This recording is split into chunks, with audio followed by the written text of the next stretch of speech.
Laura is one of our up-and-coming, I would say, superstar scientists in the Earth Science Division. Certainly one of our younger scientists, and I can say that because to me, anybody who's younger than 50 looks young to me. So, Laura's been working in atmospheric chemistry, and she's been a real catalyst here in leveraging a unique collaboration we have with our friends over here at Google. They have a limited liability corporation called H211. And one of the consequences of that, or one of the benefits of that, is they have an Alpha jet here, which is an old German military jet that they use for some of their big players use for training purposes. And one of the side benefits of having that airplane based here at Ames is we get to hang Earth science instruments on it and go do cool stuff. And one of the coolest things we've been doing with well over 100 flights now over the past couple of years is we fly vertical paths over interesting phenomena. And some of the most interesting phenomena, of course, is measuring the carbon dioxide and methane emission in the atmosphere. And these are two of the primary contributors to climate change. And so understanding what is happening vertically when we do our downward-looking satellite observations is really essential in combining that with ground truthing. And so Laura is one of our not only best scientists in earth science, but she's one of our most exuberant, and I think that will come across today. So the reason I'm up here really is I was telling Jacob the story of her presentation at a Project Ag meeting on Monday. And she may actually say this during the process, but she said that she really likes forest fires and wildfires. And so she immediately absorbed the nickname Blaze, which I think is quite appropriate here. So Laura received her PhD from the University of Colorado in analytical and atmospheric chemistry in 1997. I can remember 1997. So today she is going to talk about some of the research she's been doing with the Ajax mission, as we call it. It's called Up in the Air, Methane and Ozone over California. With no further ado, Blaze Iraci.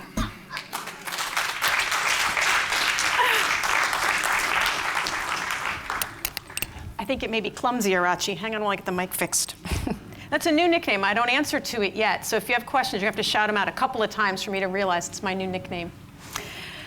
It is pretty cool that I get to study all sorts of interesting phenomena in the Earth's atmosphere, but sometimes I feel a little guilty because I get excited about things up in the air that actually come from problems happening down on the surface. So I do want to apologize in the beginning. I don't love forest fires, I just love the pollution that they make. So with that disclaimer, I'm not a horrible person, I'm just a really geeky scientist. But as Dr. Paquet said, we have this really neat collaboration with an organization called H211 that allows us to do something that really no one else in the atmospheric science community gets to do. So I'm totally stoked to tell you all about it. And I will probably talk a little too fast, so people down in the front should slow me down, because I can see the people down in the front. All right, let me tell you what we're going to do today. I want to tell you a little bit about the Ajax project as an introduction, and then I'll tell you about the instrumentation that we carry on the Alpha Jet. I want to tell you just a little bit about the Earth's atmosphere, because I'm not familiar with all your faces, and I don't know that all of you will know all the jargon that I'm going to find myself using, despite my best efforts.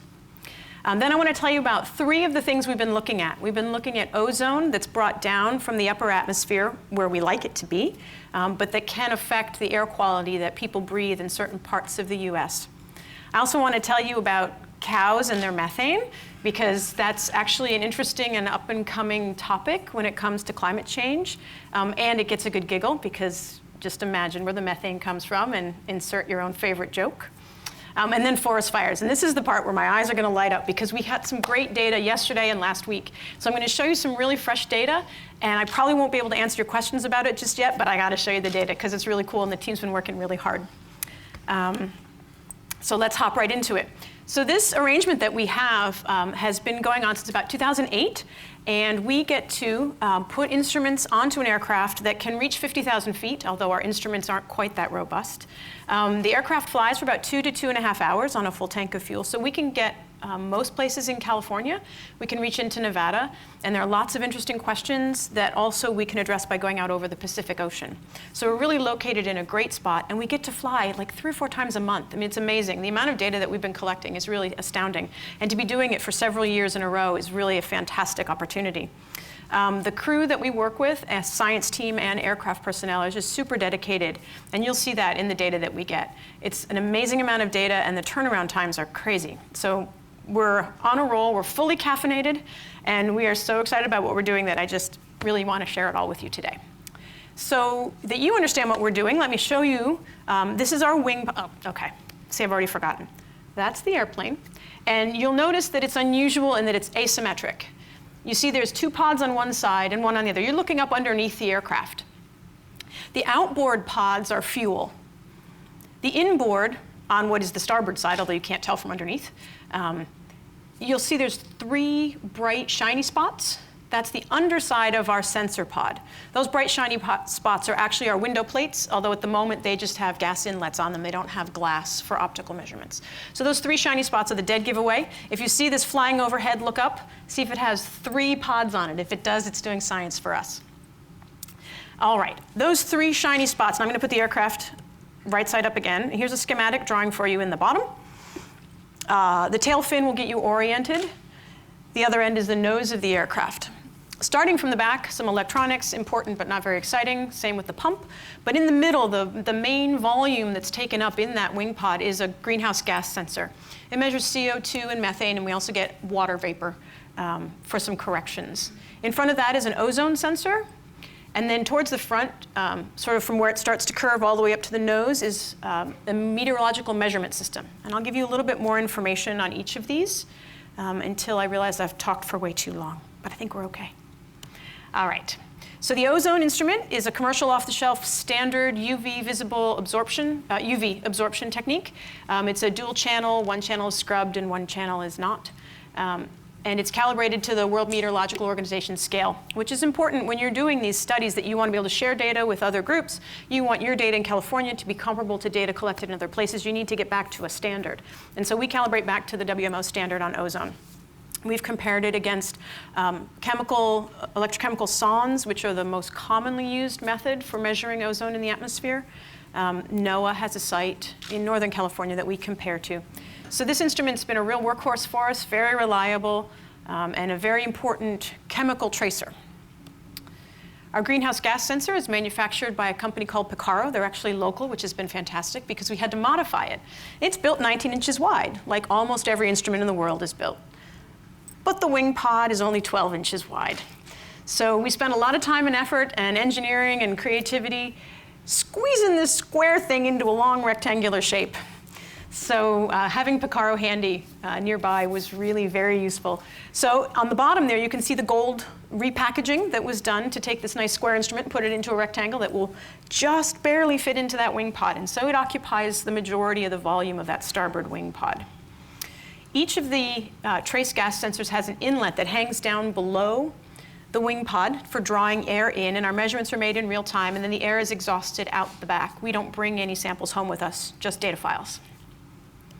And the meteorological measurement system we added about a year ago, and it's fantastic. It's fast winds, 3-dimensional wind measurements. And it's hard still for me to imagine how this actually happens. So see if you can imagine. You're moving at 300 knots, and you're measuring wind speeds at the same time. People far more clever than I have found a way to do this and to do it with great precision. So I can tell you who to talk to if you want to know how this works, but trust me that it does. We get wind speeds in all 3 directions, frontwards, sideways, and up and down, which is really important if you want to study, say you're down near a dairy, and you want to know if your methane is coming from the sludge pond or the barn or from town.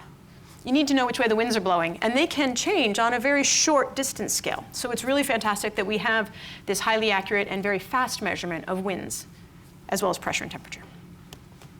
So now that you know what we can measure, let me tell you where we measure it. We measure it in the Earth's atmosphere. In case you don't know the Earth's atmosphere, because most people here don't, it starts at the bottom here at the surface, where the temperature is usually something like 20 or 25 degrees Celsius. I'm hoping that's a unit that works for most people. As you go up in the atmosphere, it gets cooler. You've probably noticed this if you go up in the mountains or if you put your hand against the window in an aircraft. And the air continues to cool as you get farther away from the surface of the Earth, until at some point, and that point's called the tropopause, at some point the temperatures start to climb again as you continue to climb in altitude. And that's the yellow line you're looking at there on the screen. That turnaround, that tropopause, is the place that scientists define as the top of the troposphere, where most of the mass of the atmosphere is, where we breathe and do all of our daily business, and the stratosphere, which lives above it, which is an incredibly stable region of the atmosphere. It's very stratified because the air gets warmer, it's more buoyant, the farther you go up. So there's no reason for that air to ever turn over like you would see in a convective cloud down here in the troposphere. So those are the two pieces of the atmosphere I'm going to talk to you about today. Most of the troposphere, all of our flights are in the troposphere. Commercial airliners get up pretty close, depending on your latitude, especially a long haul, to the tropopause. But for the most part, weather and most everything we all know about every day is down in the troposphere here. The stratosphere is where the ozone layer is. That's up at about 20 to 30 kilometers, and I'm going to keep changing units on you. I apologize for that. But I learned the ozone layer in kilometers, so it's at about 20 to 30 kilometers. And that's where the natural ozone exists. It's got relatively high concentrations of ozone, but relatively high is still, things like 0.6 parts per million. But that's enough ozone to protect us from ultraviolet radiation from the sun, and we like it to stay up there and protect our DNA. But sometimes, and I'm going to show you some flights, that ozone can be brought down where it can mix in with the air that we breathe. We also generate a lot of ozone ourselves, and I'll tell you a little bit more about that in a little while. But ozone is great to have, but awful to breathe. Just remember that. All right, I think that's everything I wanted to tell you. Oh, and the very bottom of the atmosphere, the lowest part of the troposphere is called the planetary boundary layer or the mixed layer. That's the air. Have you ever noticed sometimes you'll get a very still layer at nighttime? Maybe you'll get a fog to form, and then that'll start to mix upwards in the morning when the sun comes up and heats the ground. That's the mixed layer. So the heating of the surface of the Earth in the morning makes the mixed layer deeper, more convective, and makes a taller layer where pretty much everything in that bottom layer is uniformly mixed just by the motions of the atmosphere. And depending on where you are and what time of year and how much sun you've had, that can be something like 500 feet thick, or it can be more like 7,000 feet thick, depending on a lot of things. And so we like to measure in that mixed layer if we're trying to understand what humans are doing down here, because that's where all of our pollution generally stays trapped in the short term. So what am I going to tell you about today? I know not everyone here is from California, so here's a map of California. We're right in the center where all those flights originate, so right there at the bottom of San Francisco Bay. The first thing I'll tell you about is the yellow flight track. You see that it goes inland into the Central Valley. It goes to a town called Merced. It's nearby, and they have very friendly air traffic controllers. And they let us come to their airport and make a vertical profile, a spiral down from the top to the bottom, to measure the composition of the air at all of the levels from about 27,000 feet down to about 1,000 feet. Then we go offshore, and you can see the yellow line goes off over the Pacific, and we do the exact same thing again. That air should be cleaner, right? It hasn't seen the Central Valley. It hasn't seen a bunch of humans in probably 3 or 4 or 5 days, depending on how long it's taken it to come across the Pacific. Let me tell you, though, it's not always clean. Often it's just as bad. And some days the wind reverses, and all the crud from onshore blows out over the ocean. So I may mistakenly call a profile a clean background profile when it's really not. But what I mean is it's out over the ocean, and we thought it should have been clean. And then I also want to tell you about 3 then I'll take you on the purple trip, if you can see that purple or blue one down there. That one goes down to San Luis Obispo, and that will take a look at some dairy sources of methane. Then we've got 3 fires to show you. The white one is the rim fire from last year. I'm presuming most of you have heard about that, especially if you're from out west here. That was a big one in very near Yosemite. This year we've got the green one. That was the El Portal fire, which is mostly contained. I forgot to check this morning. And the big juicy one is the red one. So up in Shasta County, there are 2 fires burning right now, Bald and Eiler. And so we went up and took a look at those yesterday. So, woohoo. All right, so first let's go look for some stratospheric air that's been pulled down, and I'm going to check my time because I don't want to run out. Okay. So the first picture on the left shows the wing pods. So the outboard is fuel, and the inboard is the sensors. You can see the little NASA logo. That's how you know it's us. Looking out, actually, from the back. So this aircraft takes 2 pilots, a front seater and a back seater. The back seater had a moment to breathe, took a picture out the window, looking down at the runway at Castle Airport in Merced, the one where I told you we do these vertical profiles. So that's what it looks like from the backseat of the Alpha Jet, apparently. I've not been up. The red flight track in the middle was just to remind you, it's the same as the yellow one. We've done this flight probably 20 or 30 times by now. They're almost always exactly the same unless air traffic control makes us do something funny. But the data is shown on the right plot. So that one's a little hard to get your head around if you're not expecting it. The color is the amount of ozone that was measured. On the ground is latitude and longitude.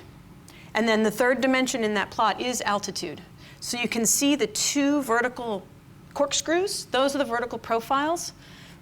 It's like one of those pictures that once you figure it out, it'll all make sense. What you can probably see once it makes sense to you is that red plane, the red slice of ozone in between blue above and blue and green below. So red is the highest amount of ozone on that plot. And so there's a tongue of ozone that's been pulled down in and lives between two layers of less ozone. That's what we're looking for, in fact. So over the course of the year that we've been looking at, the year that we've made these measurements, we've seen a respectable handful of these phenomena, and we've made friends with folks downstream. So if I switch the projection for you now, here's a plain old map, and you can probably see the black flight plan, the onshore-offshore circles. That's starting to look familiar to you now. The colors behind it is ozone from a chemical model called RACMS. And that model is predicting orange amounts, high amounts of ozone on the day in the place that we flew, and less ozone in other locations. The bottom plot is also from the same chemical model. You've got altitude on the y-axis like you'd expect. The x-axis is latitude with, with the pole towards your right and the equator towards your left. The color is ozone again. So now you can really see how the red amounts of ozone, the 100, 120 parts per billion of ozone up in the stratosphere, are being pulled down in that tongue that's sticking down right towards our black flight line. That's the tongue of ozone, of stratospheric air that's been pulled down by the weather system, and that's exactly what we saw when we flew. So this is really an amazing coincidence, both in time and by meeting the right people and networking in the scientific community, of model and data. So we said, hey, to our friend Brad, who runs this model, how'd your model do? And our data is in black, and two different types of model runs are in red. You can tell that the model is absolutely getting the features, but not as narrowly, not as tightly, and not to the magnitude. So the black spikes of ozone that you see going up in the aircraft data are very narrow, and they go to very high amounts of ozone. The model smears those out into broader, shorter red features on this plot. So we've been offering our data to the modelers to say, hey, if you would like to improve your models, here's some real data in the atmosphere that we can offer. So that's been a lot of fun. We're really enjoying that collaboration. It's helping folks in places like Wyoming and Nevada, where these tongues get drawn all the way down to the surface. It's helping those folks to be able to make their case to the EPA that this day, when my monitors went off scale, it wasn't our fault. You could stop all of our local emissions, and you'd still have this ozone that came down from the stratosphere and made our air quality horrible. Please don't penalize us. And there's an appeals process for the states to go through with the EPA. And one of these days, the one I just showed you, in fact, our data was used in one of those packets to the EPA on behalf of Wyoming, trying to appeal, please don't punish us, this was natural, their state ozone regulated levels. So that's been really cool. It's really nice to be able to take this data and apply it to something that real people actually feel and breathe, and that really impacts people's lives. It's really been great. In another way, we get to go and sniff around cattle. This is some data that we collected in a campaign called Cow Gas. And yes, at NASA and everywhere in the scientific community, we work really hard to make our acronyms spiffy. This one actually works. It's, what was it? California, oh, I can't even remember how it worked out. The W is wintertime, and the C is California, but it worked out so that we could call it cow gas. But the goal was to go and see what's up with dairies. Dairy cattle and meat cattle both produce methane from their digestive system, all ruminants do. But it's known that dairy cattle produce a significant amount more methane than meat cattle. And often dairy cattle are kept in a way where their waste is collected. Because they're always brought back to the barn for milking, they're not let free range generally. because it would be very hard to collect them up to melt them. So they're kept together, and their wastes are therefore collected together in a big sludge pond. Guess where the methane comes from? So there's a lot of effort to understand the emissions of methane. It's about 120 times stronger greenhouse gas than carbon dioxide is. And it's a place in this particular industry, you could imagine, where you could implement a collection system or find a way to mitigate that emission. So knowing what we're up against is really most of the battle. So there are differing measurements out there. It's a new place to be studying. So we joined this campaign led by a fellow named Iraci down at Cal Poly San Luis Obispo. And he has two ground-based, one's a car and one's an RV, mobile laboratories that measure almost any chemical compound you could imagine, especially all the ones that come out of cows and humans and fossil fuels. And he mapped out, if you can see the two barns, the vertical white, can I use the mouse? Will this work? Can you see that? Hey! The two barns, here's the waste pond, and this red dotted line is the path that the mobile sensors drove around during the day. So during the course of the day, they drove around, they took a variety of different measurements, some up looking at the sun, some collecting air samples, and then around midday, the Alpha Jet came in and we collected data to explain the air above. So here's an overview of our flight that day. We started at Moffett Field up here, came down through the Central Valley. We wanted to get a sense of what was going on everywhere else in the region, so if something really strange was happening in the area, we wouldn't necessarily wrongly attribute it to the dairy. So we took a look along the Central Valley, then we came over to San Luis Obispo and took a vertical profile. Then we went along this little valley here out to find some clean air, and then came back home. So if I show you methane in this color scheme where red is high methane and blue is less methane, you can see there was less methane above and a lot more down here in the boundary layer, in the mixed layer where all the human and animal emissions get mixed. Here's a plot of it with the vertical, just the vertical information and the quantity of methane on the x-axis. So you can see there was a nice enhanced layer of methane down at the surface. The highest amount was found at about 700 meters, about 2,100 feet above the ground. So this data is now being folded into the analysis with all of the other instruments and all the other investigators who were present for that campaign, and it's serving as the precursor campaign for another one, a larger scale campaign of similar instrumentation going on this summer actually, called COMEX.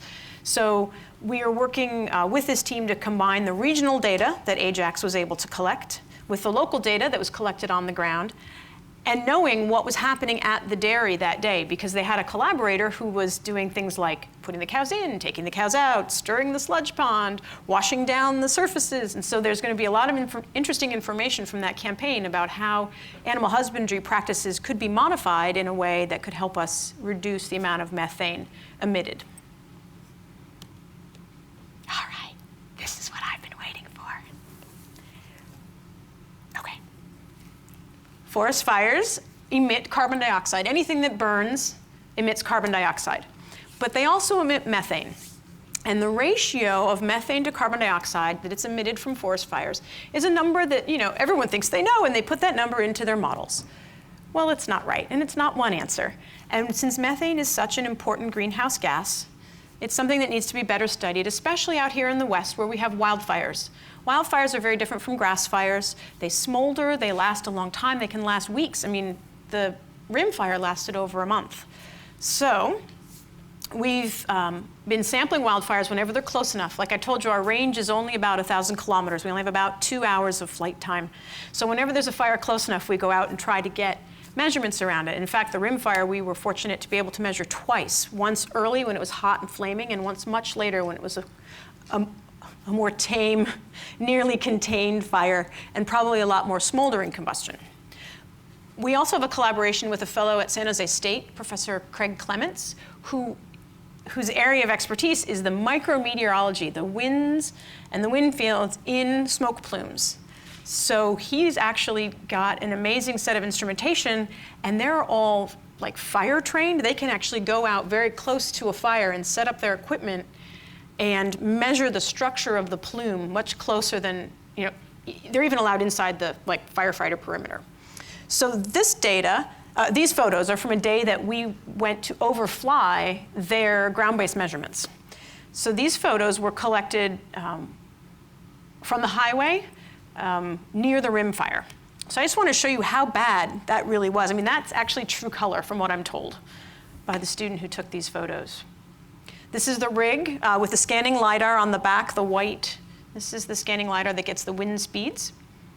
And they launched weather balloons as well to get vertical profiles of pressure and temperature and wind. So then we flew, and I'm hoping these photos are coming out pretty well. This is, again, what it looks like from the Alpha Jet. You can see the fire front here, and this just incredible smoke plume. I think this is probably my favorite, my favorite fire photo. So it was just really incredible. This was the first time we flew it earlier in the fire. And then because our pilots are so amazing and so cooperative, we said to them, so we want to measure the smoke. Go as close as you dare. And I'm kind of, summarizing. And they said, okay, we'll see you in 2 hours.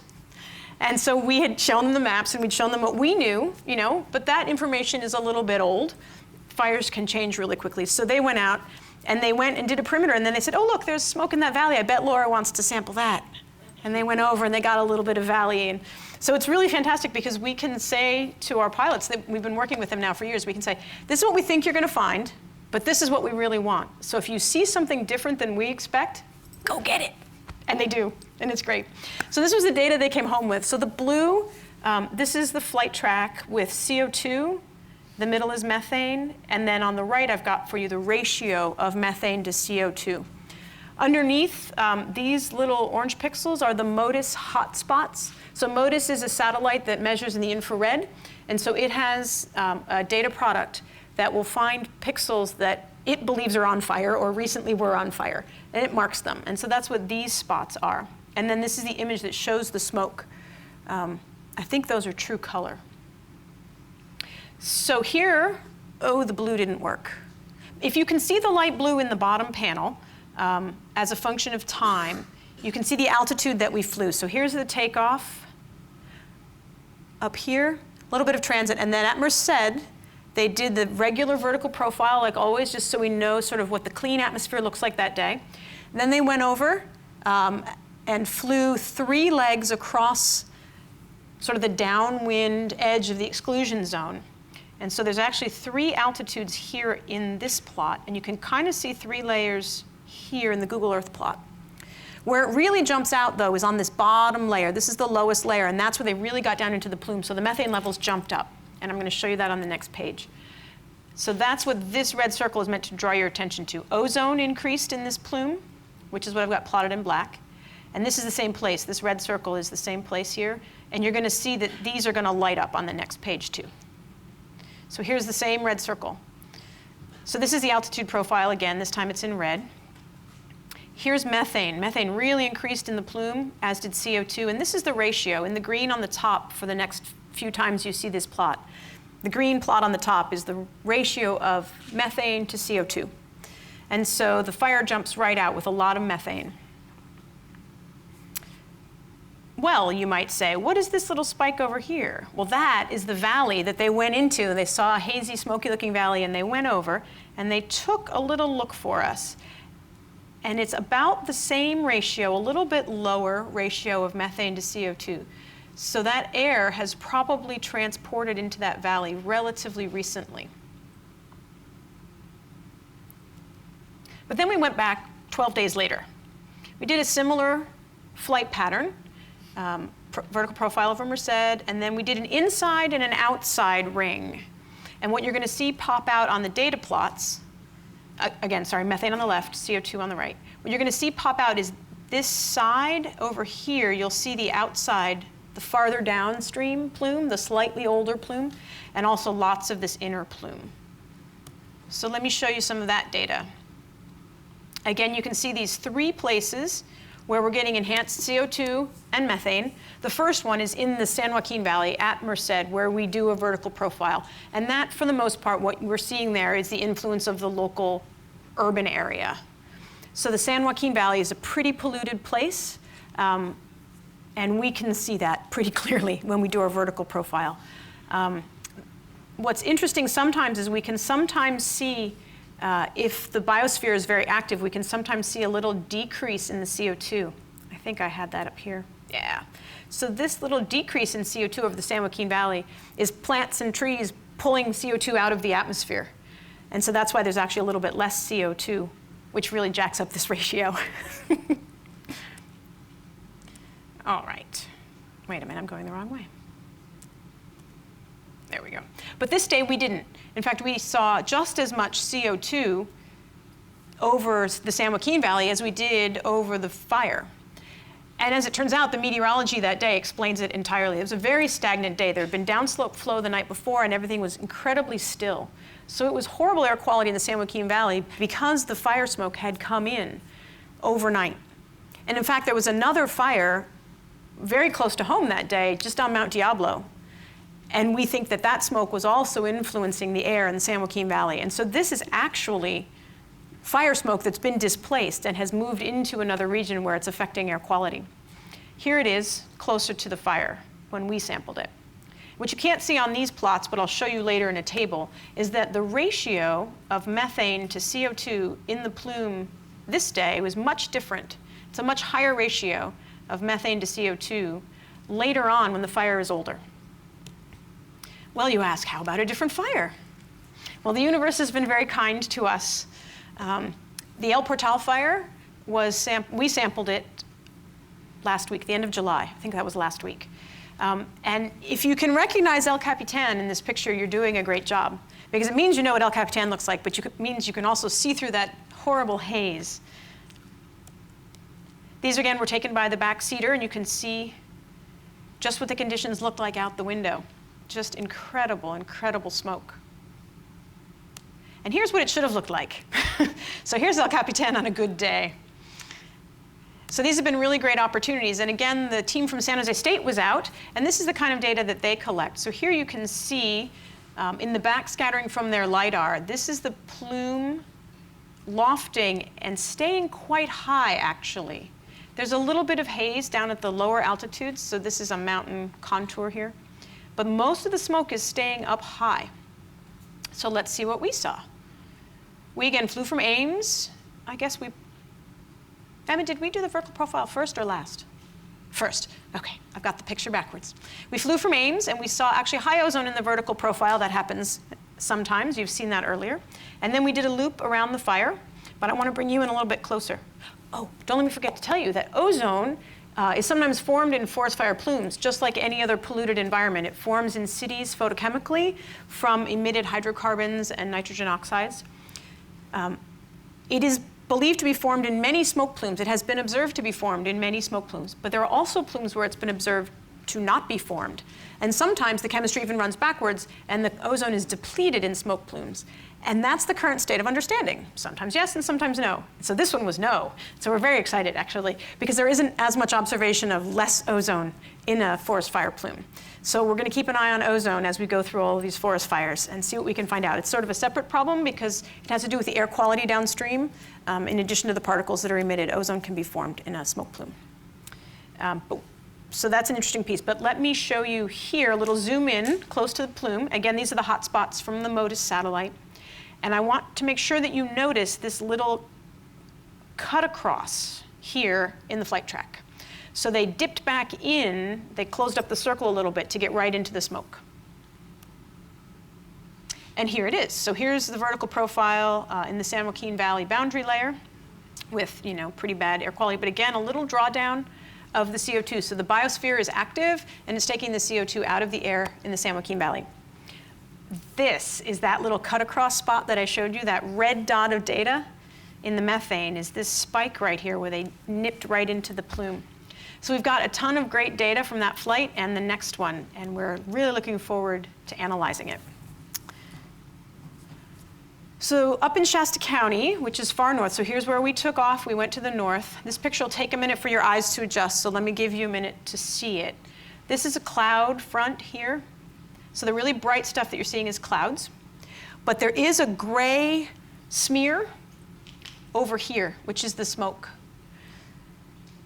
If you look over on the cheat sheet on the left here, I'll show you the hot spots to give you a clue where to try to see the smoke. There's actually some hot spots under the clouds, and there's some up here to the north. The winds were coming from the north-northwest, and this is a plot of, what did I do? I think I did methane.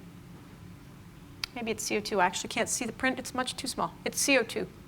This is a plot of CO2 on the flight track. So there were a couple places where we got enhanced CO2. And now we'll go back and do the wind analysis, and we'll see how robust those correlations are of the CO2 to the hot spots, to the wind information, and to the altitude where there may be folds or layers of the smoke. So we're really looking forward to analyzing that. That was yesterday, so I really need to give a shout out to my team, Emma and Tamaki and Warren, all of whom are here today, looking wide awake and presentable, but who were collecting and analyzing this data yesterday. So we're a team project, and sometimes that means I get to take the shower and get a full night's sleep, and the team gets to get comfortable chairs and gets to sit back there where no one can throw tomatoes at them. Here's the data in that same analysis from yesterday, and to be honest, I haven't looked at it very carefully yet, but you can see the same sorts of features, right? You can see the drawdown. Oh, I hadn't looked at this very carefully. I'm interested to see what this turns out to be. There's a big enhancement of CO2 in the Central Valley. And you can see the smoke plume probably right here and here. So ask me in a couple weeks, and I'll tell you what happened on yesterday's flight. But I can show you some numbers, and I'm not going to promise that they're perfect yet, but let me compare for you the 4 flights I've shown you now. We've got rimfire early on, we've got rimfire later when it was smoldering, we've got El Portal, and we've got yesterday's Shasta County fires. So this number down at the bottom is that ratio I've been telling you about. How much methane for every CO2? Methane's 120 times worse as a greenhouse gas, and it still has a little more polluting chemistry to do, too. It's not really done until it gets to CO2. So it's interesting to understand the balance of how the carbon comes out of the fire. So look across the bottom. These numbers are something like 8, except for the red ones that are something like 16, and the blue one that's something like 4. So you're seeing a factor of about 4 in that ratio of how much of the carbon comes out as methane from one fire to the next. So that's something we're really interested in looking into. Hopefully, the Shasta fires will keep burning for a while, and we can go see them again when they're old and smoldery. As we continue to do these missions, you can follow us if you'd like. There is a really great tool in the NASA Airborne Science Project. NASA Airborne Science Office? NASA Airborne Science has a great tool called the Mission Tools Suite. And if you can remember that, you can find their website. And you can follow us by our tail number. We're also listed as the Alpha Jet. We're the only Alpha Jet in the list. And you can watch us in real time. It's like every 10 seconds they update the location of the aircraft. You can also go back and look at our previous tracks, although we only got the tracker installed a few flights ago, so there's only a few of them to look at. But this one is in there. You can also follow me on Twitter if you're really, really bored. I tweet like right before every flight and right after. I promise you won't get very many tweets from me. And you can check us out on YouTube if you're really feeling adventuresome. There's a couple of places where you can find us, and I'm certainly not going to read those links out to you.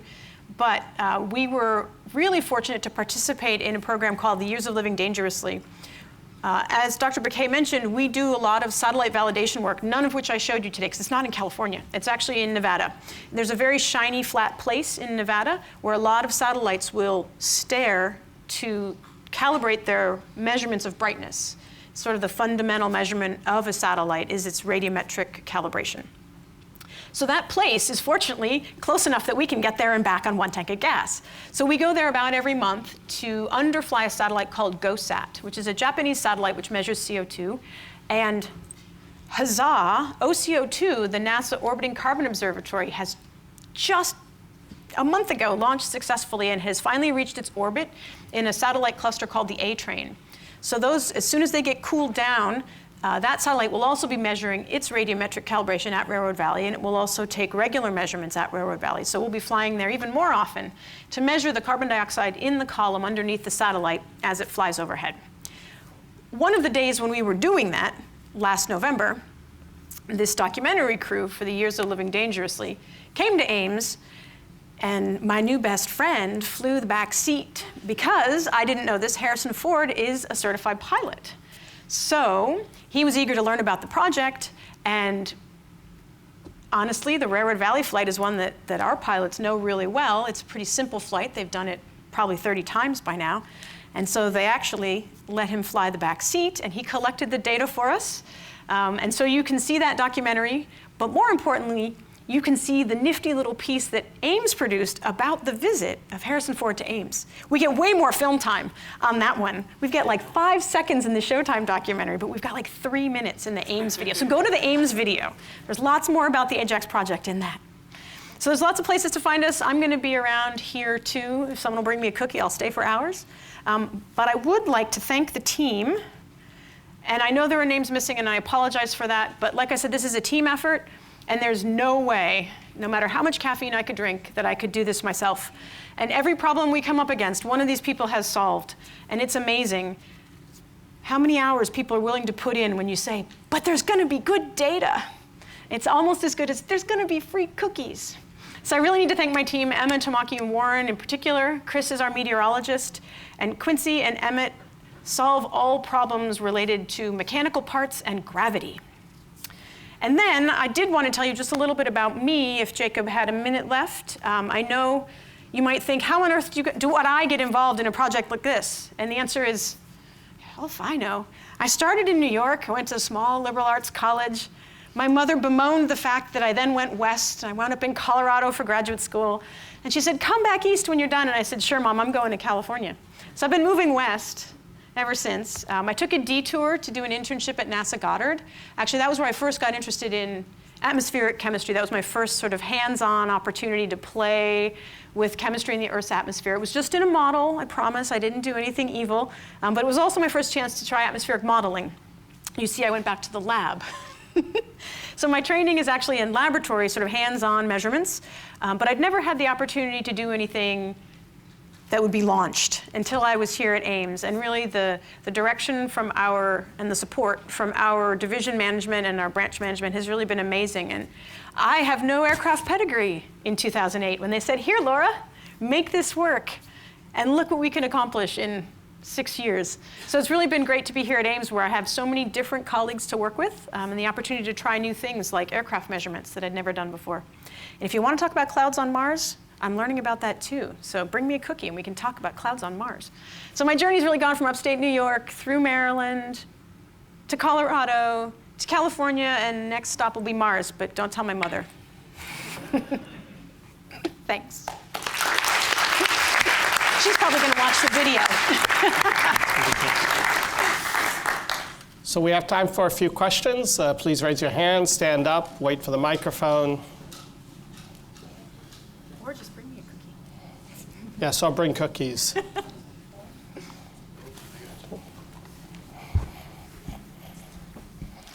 Hi, very interesting, thank you.